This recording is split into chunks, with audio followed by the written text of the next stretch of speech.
Good evening.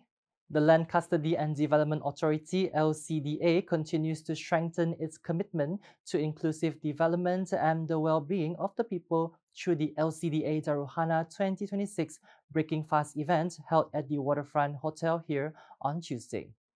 The event was held in conjunction with the LCDA's 45th anniversary celebration themed 45 Years of LCDA, with the community officiated by Sarawak Premier Dato' Patinggi Tan Sri Dr. Abang Abdul Rahman Zohari to Dato' Abang Openg.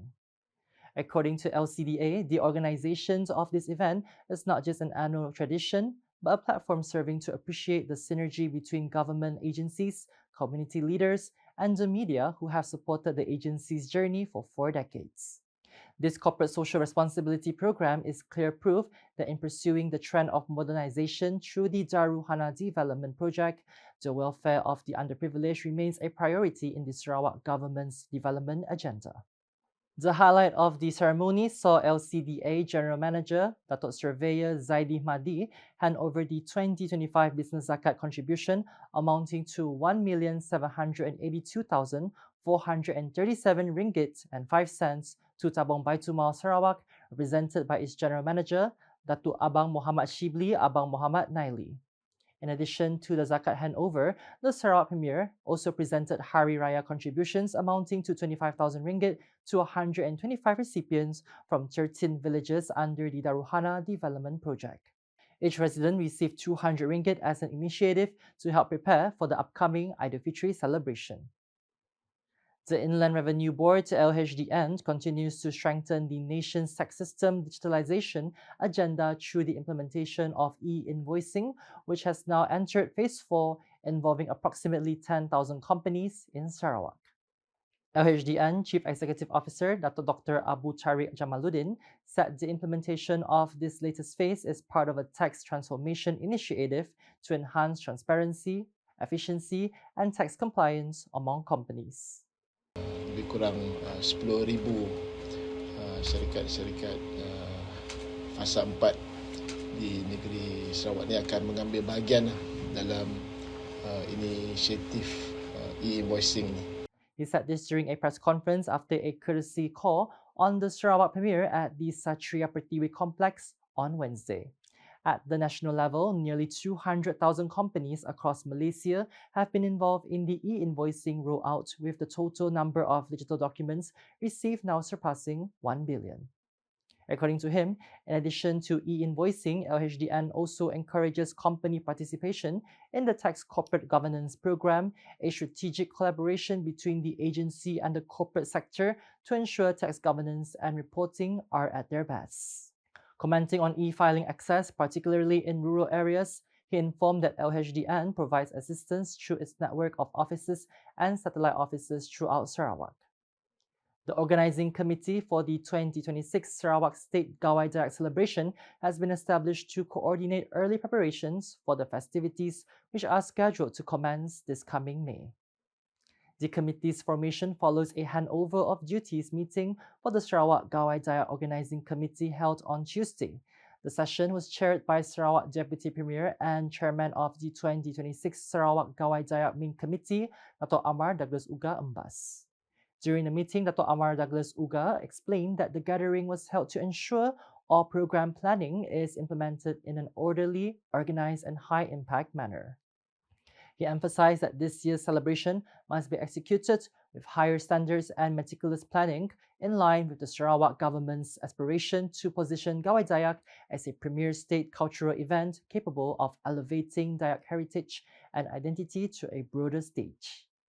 He also expressed his appreciation to all parties for the commitment and cooperation in ensuring the success of last year's celebration. The Sarawak government has taken a firm and principled stance by submitting to the court to determine the validity and final interpretation of 3 federal laws directly related to the state's natural resources. Minister for Youth, Sports and Entrepreneur Development Datuk Sri Abdul Karim Rahman Hamzah said the legal action was aimed at seeking a clear explanation on the position of the Petroleum Development Act 1974, the Continental Shelf Act 1966, and the Petroleum Mining Act 1966. Well, the matter has been filed in in the federal court, I think we leave it to the court to make a decision. But the whole purpose of filing the petition is to seek clarity. From the court on the status of 3 of the federal law, that is the PDA, Petroleum Development Act 1974, the Oil Mining Act 1966, and the Continental Shelf Act 1966. Because the argument will let the matter be there, because it will not be proper for me to comment too much, because it will be sub judice. He said when met by the media after the launch of the 2026 Sebekas Jerayawara Burberlambo in Kuching on Tuesday.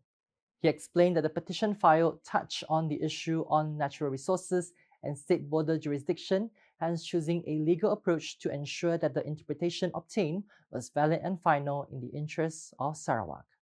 Commenting on the meeting on the Malaysia Agreement 1963, MA63, scheduled for 2nd of March, he said negotiations between the state and federal governments would continue in a focused manner to resolve outstanding issues.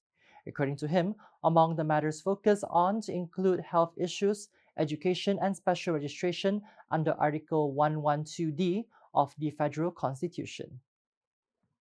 The Sarawak government continues to strengthen its commitment to youth development and strengthening community activities through continued support for the implementation of the 2026 Sebekas Jerayawara Burberlambo program, which will be held in 73 locations throughout the state during Ramadan.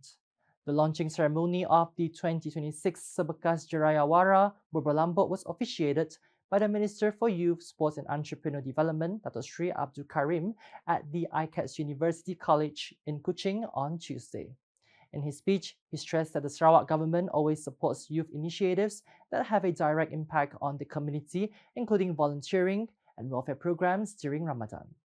According to him, the Sarawak United National Youth Organisation, Saberkas, as one of the largest youth organizations in Sarawak, organizes more than 300 programs every year covering leadership development, sports, education, and community activities. That is a very good platform. Whatever platform that you have, which is related to community, which is related to kemasyarakatan, will be good for you, will be able to build up your character. Harapan saya dengan kerjasama seperti ini, yang akan dapat mengangkat lagi belia-belia kita, membangunkan mereka. The Sebekas president also emphasized that the organization's strength lies in its structured management system and ability to generate its own funds, thus enabling the implementation of programs to be implemented consistently without being overly dependent on external assistance. And that's the English edition with me, Yeoh. More news can be found in our official portal, ukas.sarawak.gov.my, and social media platforms including Facebook and YouTube. We round up the UKAS Bulletin tonight with the LCDA Daruhana 2026 Breaking Fast event held at the Waterfront Hotel Kuching on Tuesday. #Saluran Informasi Rakyat. Have a good night.